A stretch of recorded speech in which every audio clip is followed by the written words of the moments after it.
Hey everyone, how are you doing? In this video, we are going to see a simple technique with which you can share the checked in status on Facebook. So let's say that you have just checked in into a restaurant, into an airport, or to a specific location, and you want to share that on your status. How can we do that? Let's see. So from the home tab, just click on what's on your mind and just click on check in and just enter the location where you checked in.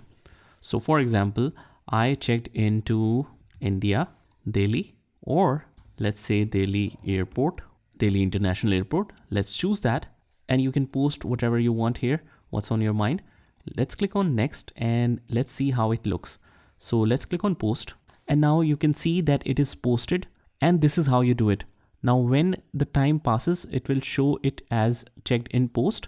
So I hope you found this video helpful, and just comment down below if that works for you. And if you want to see more amazing tips and tricks on Facebook, you can check out the playlist link in the description, and I'll see you in the next one.